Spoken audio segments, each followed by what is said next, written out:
Welcome to another deep dive. We're going to be exploring this idea of social media and its impact on our lives. We've got this really insightful book called Screens and Shadows that we'll be using to guide us on this journey today. You ready to uncover some truths about the digital world? Absolutely. One of the things that really struck me about Screens and Shadows is it doesn't just say social media is bad, it really gets into the psychology of why we're so drawn to it, and how it affects us, even spiritually. Yeah. One of the first things that jumped out at me was this story of Joe, the gamer. He loves spending time in online communities, but he always feels like something's missing, even when he's surrounded by all these online friends. He says it's like feeling alone in a crowd. Have you ever felt that way, spending all this time online, but still feeling disconnected? Oh, totally. That feeling of isolation amidst connection is a big theme in Screens and Shadows, this idea of the illusion of connection.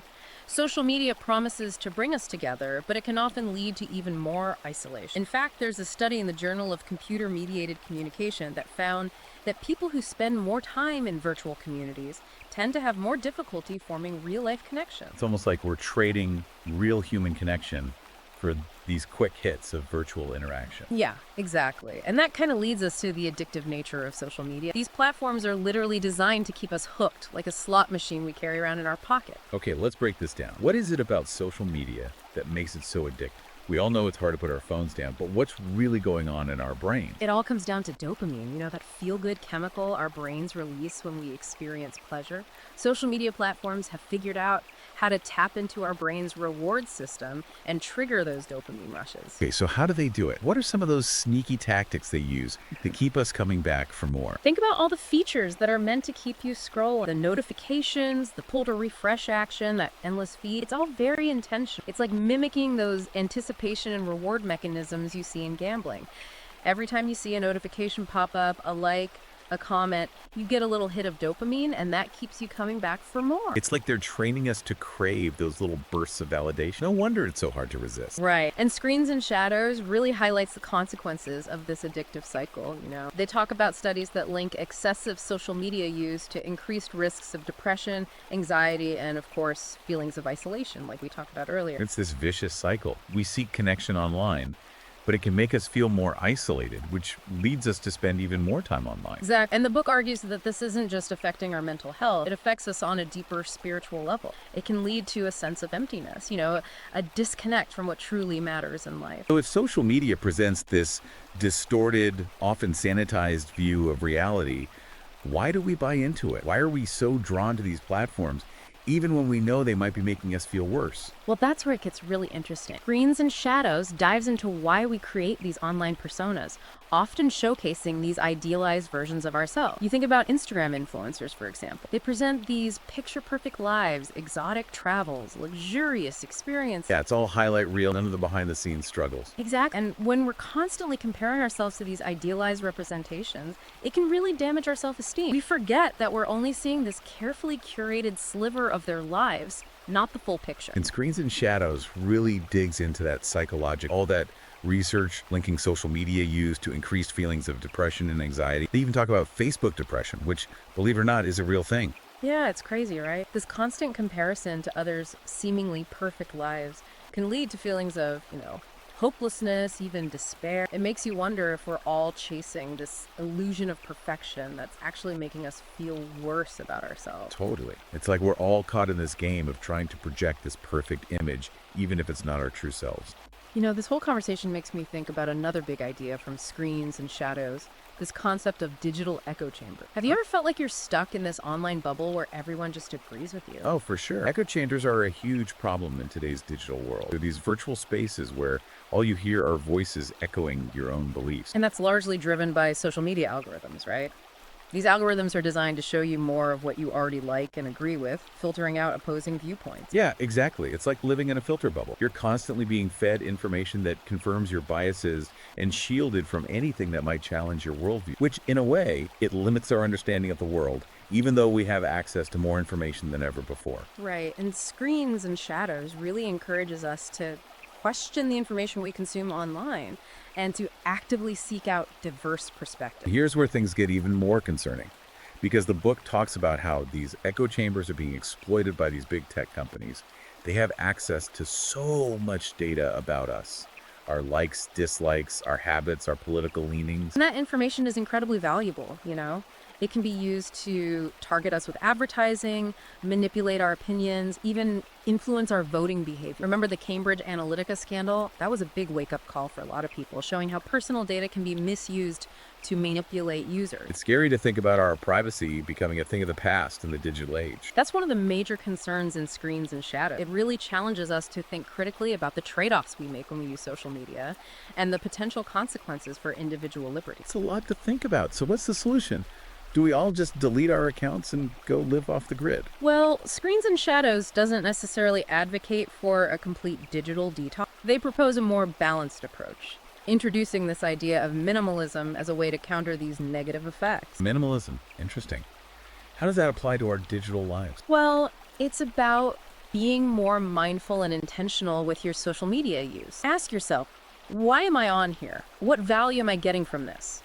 If it's not serving you, maybe it's time to cut back or even unfollow certain accounts. So it's like decluttering your physical space, but for your digital life. Exactly. Just like you get rid of clothes you never wear, you can unfollow accounts that don't inspire you or bring you joy. So it's not about deleting social media altogether, but being more conscious and selective about how we use it. Right. It's about quality over quantity, surrounding yourself with accounts that uplift you, make you think, and genuinely add value to your life. Makes sense. I'm feeling lighter just thinking about decluttering my digital space. That's the power of minimalism. It's about simplifying your life, both physically and digitally, so you can focus on what truly matters. It's about reclaiming your time and attention. I love the concept, but breaking free from the endless scroll, it's tough. I know I'm definitely guilty of mindlessly scrolling for way too long. Does Screens and Shadows have any practical tips for actually making that happen? They do.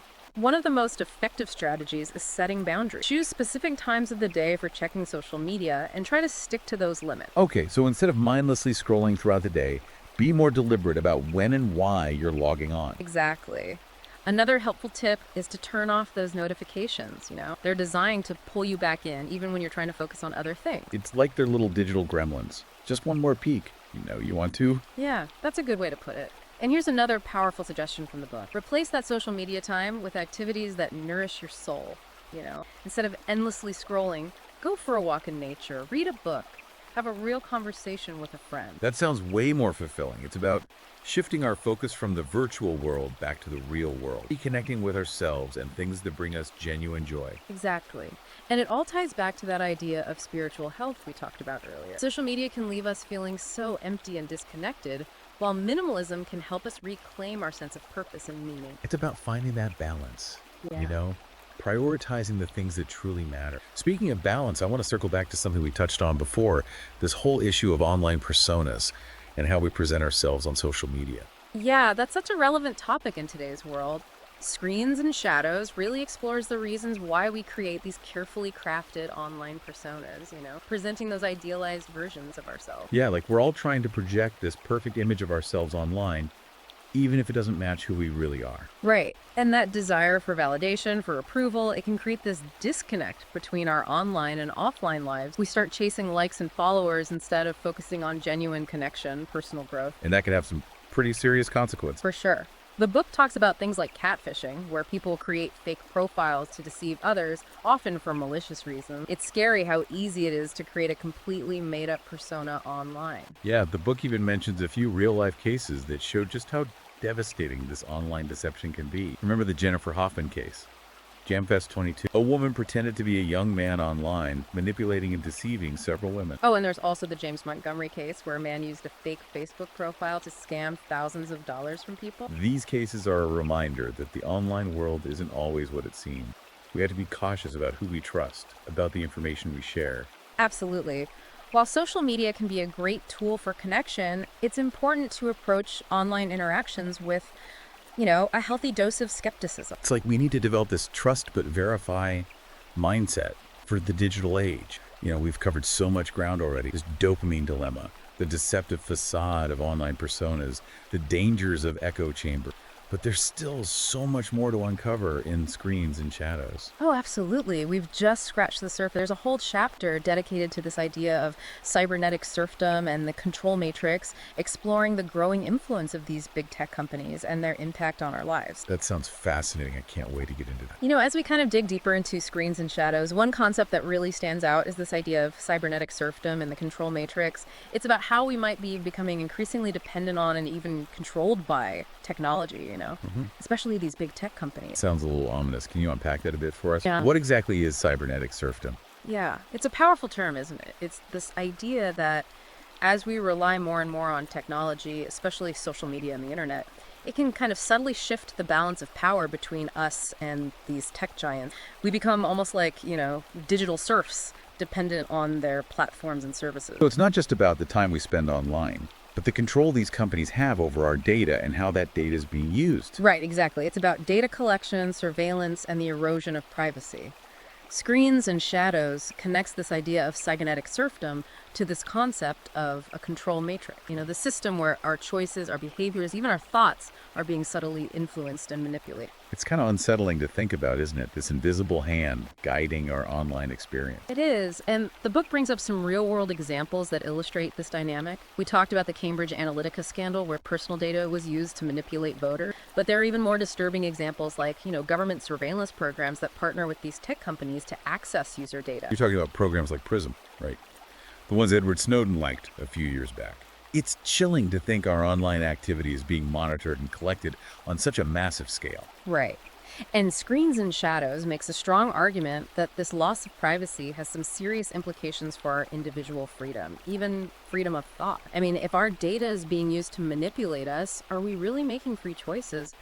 It's a question worth considering. It makes you think twice about what you share online and how much of your life you're putting out there for these companies to collect and analyze. For sure. So what can we do about it? Well, Screens and Shadows doesn't just present the problem. It offers some solutions, too. We've already talked about minimalism, being more intentional with our tech use. Right, being more mindful of the apps we use, the accounts we follow, the time we spend online. Exactly. But there's another key to reclaiming our digital freedom: critical thinking.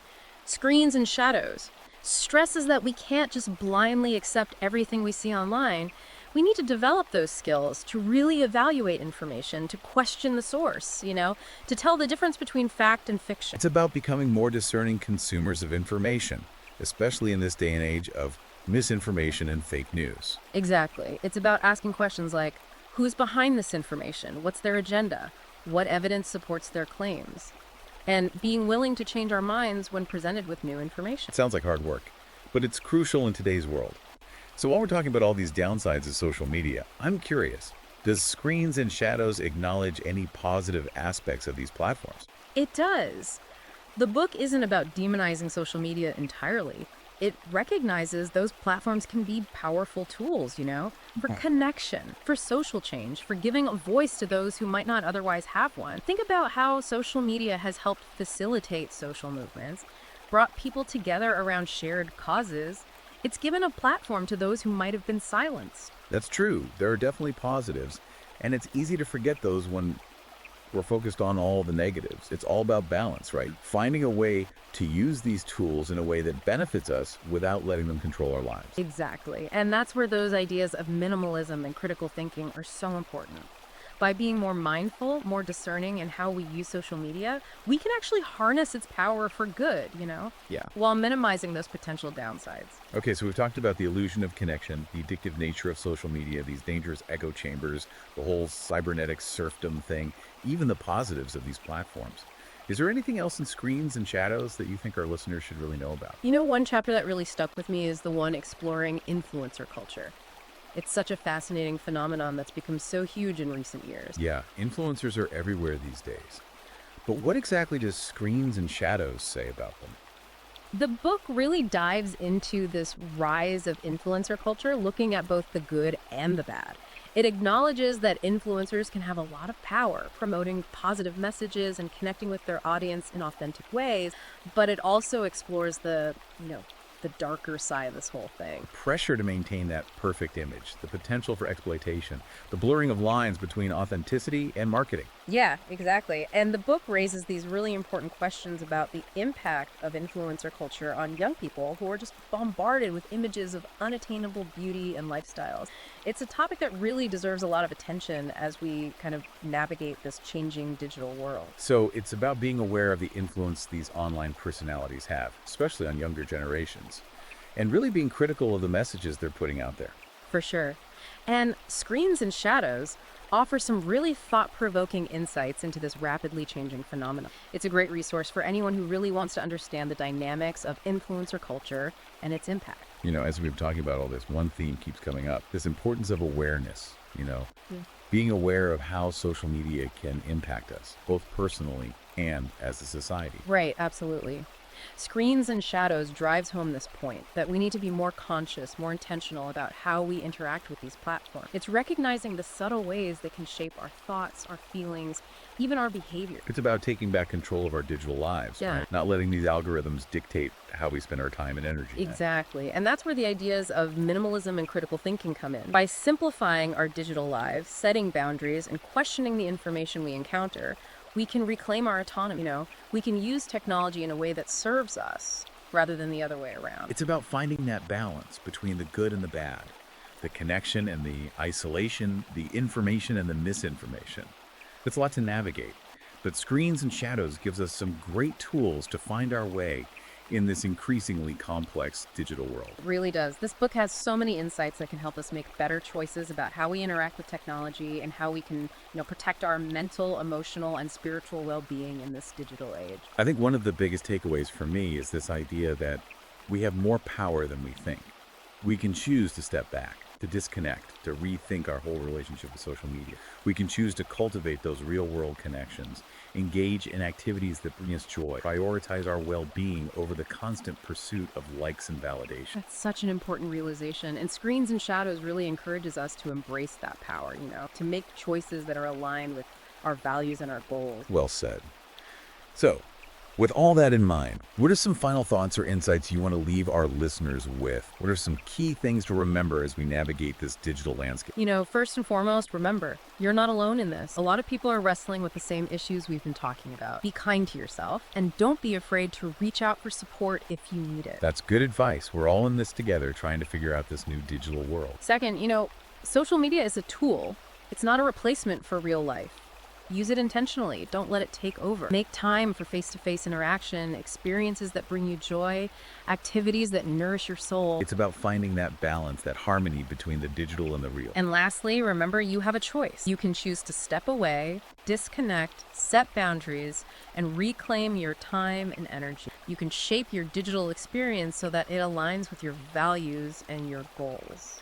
That's a really empowering message.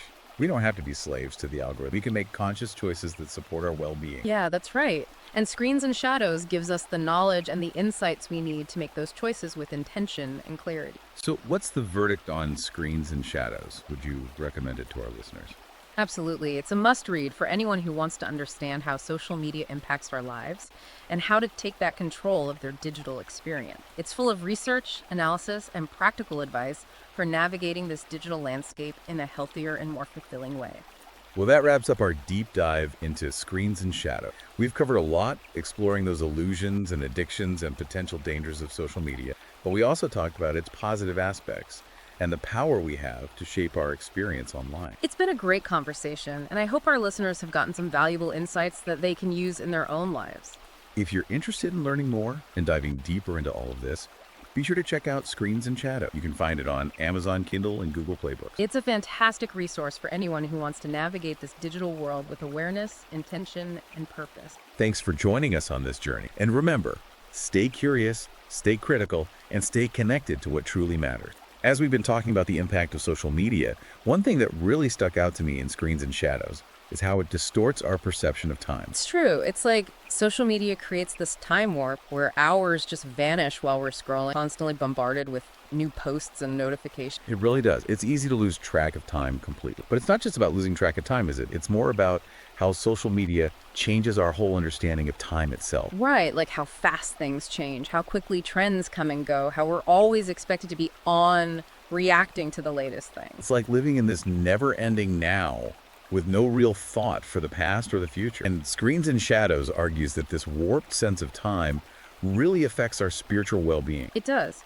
Because we're so fixated on the present moment, we lose that ability to reflect, to think ahead, to have patience. We're constantly chasing these quick bursts of instant gratification. And it ends up leaving us feeling kind of empty, doesn't it? Yeah, it's like a paradox. We're trying to find fulfillment in these fleeting online moments, but it actually makes us feel more anxious and restless. That's a great point. You know, this reminds me of another idea from Screens and Shadows. This whole thing about the sanitized reality that we see so much of online. Oh, absolutely. It's this constant barrage of perfect bodies, perfect vacations, perfect relationships, which, let's face it, are often far from the truth. We forget that we're only seeing a tiny, carefully edited glimpse of someone's life.